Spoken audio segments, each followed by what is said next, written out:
इसी प्रकार से जब कबीर साहब के बारे में अगर आपको जानना है तो कबीर सागर देखना पड़ेगा।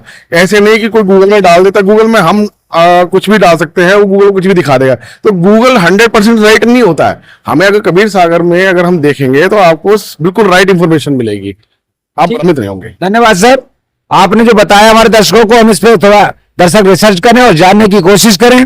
और ये जो कह रहे हैं संत रामपाल जी महाराज जी के अनुयायी, तो ये प्रमाण देते हैं बात बात पर, ये शास्त्र को दिखाते हैं बात बात पर, और इनके पास वह ज्ञान बता रहे हैं कि जो संत रामपाल जी महाराज जी ने पूरा स्पष्ट कर दिया, खोल दिया कि वो प्रकट हुए थे कबीर साहब जी महाराज। तो ये सब जो है, अभी हमारे साथ एक अनुयायी और हैं संत रामपाल जी महाराज जी के, उनसे जानना चाहेंगे कि उनके पास क्या प्रमाण है कबीर साहब के प्रकट होने के।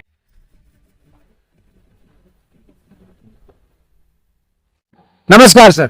नमस्कार जी। सर क्या नाम है आपका? चेतन दास। चेतन दास जी, आप ये बताइए कि जो अभी जो चर्चा चल रही है, जो हम सवाल कर रहे हैं, जनता का सवाल है, हमारे दर्शकों जानना चाहते हैं कि कबीर जी प्रकट हुए थे तो कहां, किस समय हुए थे और कहां उनका ऐसा प्रमाण है, वो आप हमारे दर्शकों को बताइए। देखिए सर, जब तक किसी चीज का प्रमाण ना मिले तब तक उस वस्तु को हमें, उस ज्ञान को हमें झूठा ज्ञान समझना चाहिए।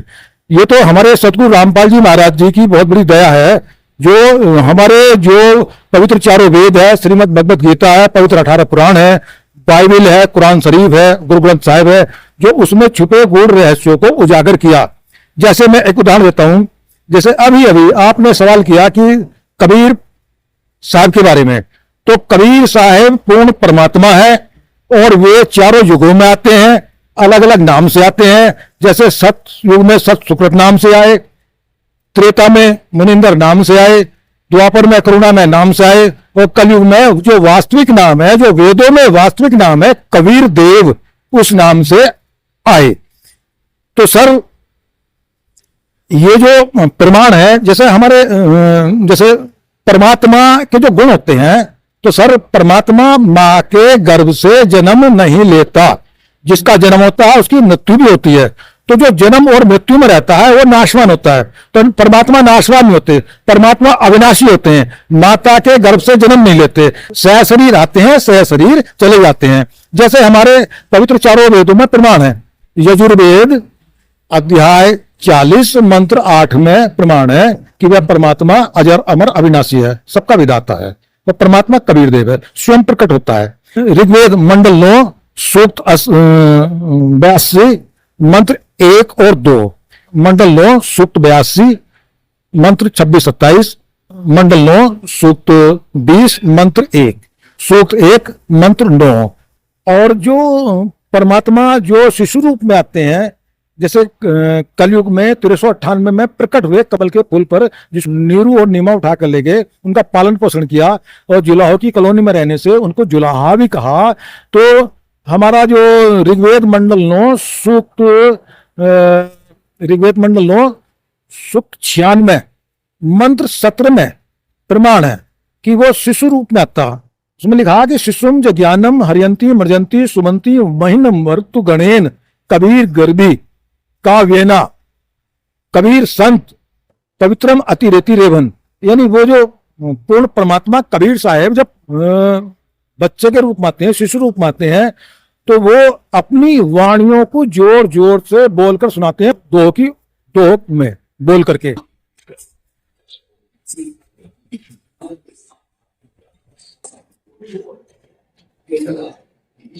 तो उस वाणी को कबीर गिरवी कहते हैं। उस वाणी को जो गणेन का मतलब गण इकट्ठा होकर के सुनते हैं उसको, ठीक है। और वह अमर परमात्मा कबीर देवी होता है। फिर जो इसकी 18वें मंत्र में कहा है, ऋग्वेद मंडल 9 सूक्त 96 मंत्र 18 में, कि वह ऋषि मना यह ऋषि कृत स्वर्षा सहस्राणीत पदवी कवि नाम तृतीयम धामम महिष शिशा संत सोम विराजमान राजतिष्ठुप। यानी कि वो जो ऋषि रूप में जो परमात्मा आता है, तो वो जो ऋषिकृत जो अच्छी आत्माएं होती है, उनको हजारों वाणियां बोलकर सुनाता है। इसलिए उसको पदवी कवि नाम, यानी उसको पूर्ण परमात्मा कबीर साहब को एक कवि की पदवी दी गई है, तो उसको कवि भी कहा जाता है। तो पूर्ण परमात्मा कबीर साहब है। और अनेक प्रमाण है, जैसे जुल्हा की कॉलोनी में रहने से उनको जुलावे कहा। जैसे नानक साहब सचखंड गए तो उन्होंने वहां जो देखा वही रूप काशी में देखा, तो उन्होंने कहा भाई सूरत मनु की वेश, ई ठगवाड़ा ठगी देश, खरा सिहाना बहुत आभार, ये ढाणक रूप रहा करतार। अर्थात ये अपने आप वो मतलब ठग, बड़े प्यार में करें ठग है, क्योंकि मनु की वेश कि ये जो जैसे देश में रहो वैसे देश में रहो, कि यहाँ जो ये वेश में बैठा है ये अपने आप को छिपाए हुए बैठा है, ये पूर्ण परमात्मा है भाई लोगों, ये पूर्ण परमात्मा है, कबीर साहब है। तो मैंने सतलोक में देखा था। तो इस प्रकार से अनेक ढेर सारे प्रमाण इतने मिल जाएंगे कबीर परमात्मा के कि वह अमर परमात्मा है, मां के गर्भ से जन्म नहीं लेता और वो पाप नाशक है।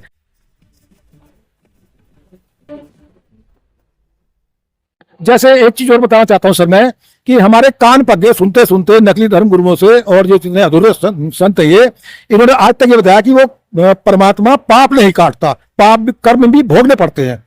तो यजुर्वेद अध्याय 8 मंत्र 13 में 8 बार लिखा है कि वह परमात्मा घोर से घोर पाप भी काट देता है। तो ये जो सारी जानकारियां दी हैं वो हमारे सतगुरु रामपाल जी महाराज जी ने जो गुण रहस्य जो छुपे पड़े हैं हमारे शास्त्रों में वे उजागर किए हैं। तो सर वह परमात्मा पाप नाशक है, शांतिदायक है, कर्म बंधन से छुड़ाने वाला है, मां के गर्भ से जन्म लेता है, यानी माता पिता के शुक्र से उसकी काया बनी हुई नहीं होती, और वह अमर परमात्मा है, राजा के समान दर्शनीय है और सबका रक्षक है, सहनशील है, विद्वानों को ज्ञान से तृप्त करता है, और जो दुष्ट लोग होते हैं जो नहीं मानते, सच्चाई को भी नहीं मानते, उनको ज्ञान चर्चा में पराजित करता है।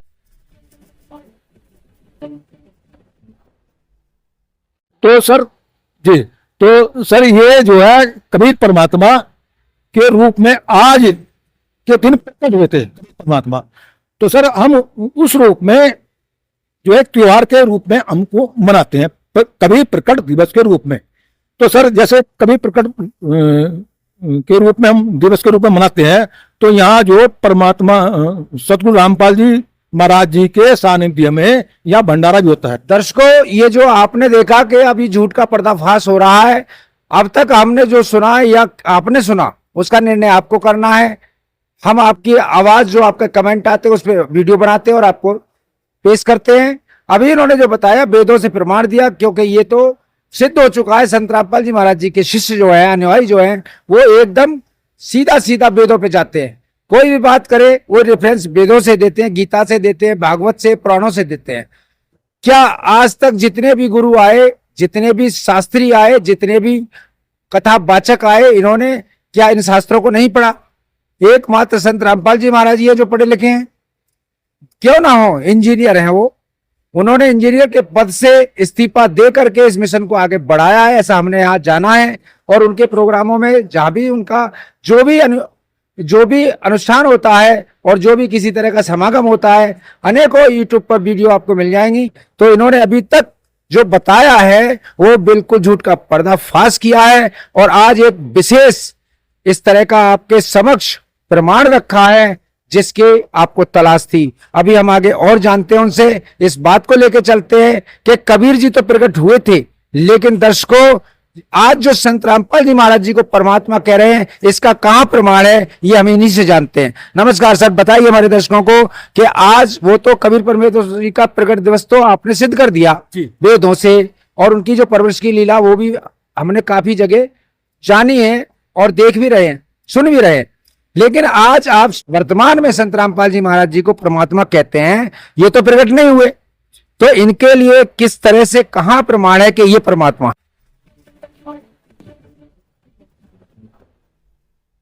देखिए, कबीर परमात्मा जी की जो वाणी है, जो धर्मदास जी ने लिपिबद्ध की है, उसमें प्रमाण है कि 5 सहस अरु 500 जब कलयुग बीत जाए, महापुरुष फरमान तब जग तारण को आए। अर्थात जब कलयुग के 5500 वर्ष बीत जाएंगे, उस समय जो एक महापुरुष आएगा जो सत्य ज्ञान दे करके सबको उतारेगा। फिर एक हम पहले से ही एक कबीर साहब का दोहा सुनते आए थे, गुरु गोविंद दोनों खड़े काके लागू पाए, बलिहारी गुरु आपने गोविंदियो मिलाए। यानी कि गुरु और गोविंद दोनों खड़े हैं, तो मैं गुरु के बलिहारी जाऊं जिसने मुझे परमात्मा बिलाया। फिर एक वाणी है कि गुरु बड़े हैं गोविंद से, मन में देख विचार, हरि सुमरे सो रह गए, गुरु सुमरे होए पार। अर्थात गोविंद से बड़ा गुरु होता है, क्योंकि गुरु का परमात्मा का पता गुरु ने बताया। तो गुरु और गोविंद में भेद नहीं होता। इसलिए जो हमारे तत्वदर्शी संत रामपाल जी महाराज जी हैं, वे हमारे लिए भगवान हैं, इसलिए हम उनको भगवान कहते हैं। और हमारे भगवान जैसे कार्य करते हैं, जो जैसे असाध्य रोगों को जो है ठीक कर देते हैं, जैसे कैंसर जैसे लोग ठीक हो जाते हैं, जिनकी बीमारी आज तक डॉक्टर से ठीक नहीं हुई है, उनके आप यदि इंटरव्यू देखेंगे तो वे अपनी रिपोर्ट दे जाते हैं, मेडिकल रिपोर्ट, तो वे बताते हैं कि पहले हमारी रिपोर्ट ये थी और आज हमें कोई रोग नहीं है। तो वे परमात्मा ही है साक्षात। और दूसरी पहचान एक और होती है कि जो तत्वदर्शी संत होते हैं वे परमात्मा के जानकार होते हैं, परमात्मा की जानकारी होती है। तो उन परमात्मा में और तत्वदर्शी संत में कोई भी भेद नहीं होता सर। तो और इसलिए जो है हमारे लिए, हमारे सतगुरु रामपाल जी महाराज जी हमारे लिए भगवान है सबसे। तो सर आपने बहुत अच्छे जो है अभी रेफरेंस दिया है, आपने संत रामपाल जी महाराज के बारे में भी क्लियर कर दिया। और एक बात और बताते हैं दर्शकों कि यहाँ पर जो अभी तक झूठ था या किसी तरह की एक लौकिक विडंबना थी, यानी लौकिक का लोकाचार या लोकवेद के आधार से जो चर्चाएं होती थी कि वो विधवा ब्राह्मणी के यहाँ पैदा हुए थे, ये भी एक थोड़ा सा अगर हम सोचें विचार करें तो विधवाओं को तो एक सती और एक सतीत्व का दर्जा दिया जाता है। ब्राह्मणी अगर विधवा है तो परपति के पास नहीं जा सकती, या छत्रानी कोई भी हो, जब उसका पति मर जाता है तो वो एक आराम से सन्यासी जीवन जीती है स्त्री। और आज ये जो लोगों ने अफवाह फैलाई है वो लोग अज्ञानी थे, जानकार नहीं थे, क्योंकि कोई विधवा स्त्री के पुत्र कैसे हो सकता है बिना पुरुष के। इसका मतलब है व्यभिचार किया होगा तब हुआ, लेकिन ये झूठ है। इस झूठ का पर्दाफाश संत रामपाल जी महाराज जी के अनुयायियों ने कर दिया है। अब हम एक बात और जानते हैं, एक इनसे एक प्रश्न का और जवाब लेते हैं, क्योंकि अभी संत रामपाल जी महाराज जी के बारे में हमने सुना है और हमने कई जगह जाना भी है, देखा भी है। उन्होंने एक मुहिम चलाई है, अन्नपूर्णा मुहिम, और ये भी एक दूसरा उन्होंने एक और नया अपने उद्देश्य सामने रखा है समाज के रोटी कपड़ा शिक्षा और मकान हर गरीब को देगा कबीर भगवान। ये दो प्रश्न हमारे सामने हैं, हम दोनों अनुयायियों से एक एक प्रश्न का आंसर लेते हैं, दर्शकों आपके सामने पेश करते हैं। नमस्कार सर।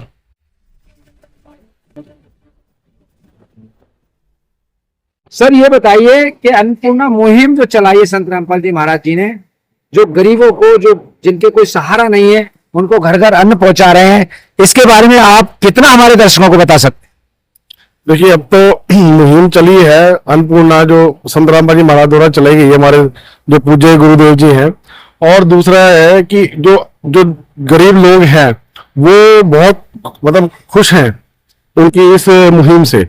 क्योंकि उनको जो है क्योंकि ऐसे भी गरीब परिवार है जो हैंड टू माउथ है, उनके यहाँ पे वो आज खाना खा लिया, वो अगले दिन का उनका पता नहीं कि उनको जो है राशन मिलेगा या नहीं मिलेगा, या खाना मिलेगा नहीं मिलेगा। तो ऐसे परिवारों की जब जानकारी मिलती है, जहां भी मिलती है, संत रामपाल जी महाराज जी के सानिध्य में उन तक जो है राशन की सामग्री पहुंचाई जाती है। उसके बाद में कुछ ऐसे परिवार भी हैं जो अभी एक वीडियो आपने देखी होगी, अगर आपने देखी नहीं होगी तो आपको दे देंगे, आप देख लीजिएगा। उसमें क्या देखा जा रहा था कि एक व्यक्ति था, बहुत गरीब था, और उसका ये सिर्फ इतना सा शेल्टर था जितना मैं जितना खड़ा हूं इतना शेल्टर था, और उसके अंदर ही उसका परिवार बसा हुआ था। संत रामपाल जी महाराज जी के जब सानिध्य में जब ये इसकी बारे में जानकारी मिली तो संत रामपाल जी महाराज जी ने आदेश दिया कि जाओ छोटा सा काम इसका करा दो। तो संत रामपाल जी महाराज जी के इस आदेश पर उनके अनुयायियों ने तुरंत जाकर के उस व्यक्ति का मकान जो है वो ईंटों से, सीमेंट से उसका बड़ा बनाया, उसके ऊपर जो शेल्टर था वो बनाया। अब सोच के देखिए, जो व्यक्ति, क्या हम ही जो है ऐसे मकानों में जो रह रहे हैं या पक्के मकानों में रह रहे हैं, क्या कि जो गरीब व्यक्ति है उसको शौक नहीं है रहने का, मगर उसके पास में वो मजबूरी है कि वो इतनी व्यवस्था नहीं कर सकता क्योंकि उसके पास में इतना धन नहीं है। मगर संत रामपाल जी महाराज जी ऐसे जो व्यक्ति, जब उनके पास में संत रामपाल जी महाराज जी की ये जो अन्नपूर्णा मुहिम के माध्यम से जो सहायता पहुंचती है, तो सोच के देखिए कि उनकी खुशी का ठिकाना क्या होता होगा। और ये खाली सिर्फ एक शहर की बात नहीं है, पूरे हिंदुस्तान में ये मुहिम चल रही है। और पूरे हिंदुस्तान में वो लोग जिनको अभी तक जो है, अच्छा एक गांव में भी जो है सरपंच जो पंचायत के उन तक भी ये पहुंचती, वो खुद आए थे एक गांव में, उन्होंने भी संत रामपाल जी महाराज जी की तारीफ जो है बहुत ही मतलब की है इस चीज को लेकर के। और वो भी ये कह रहे थे कि हमें जो है ये बहुत ज्यादा खुशी हुई है कि संत रामपाल जी महाराज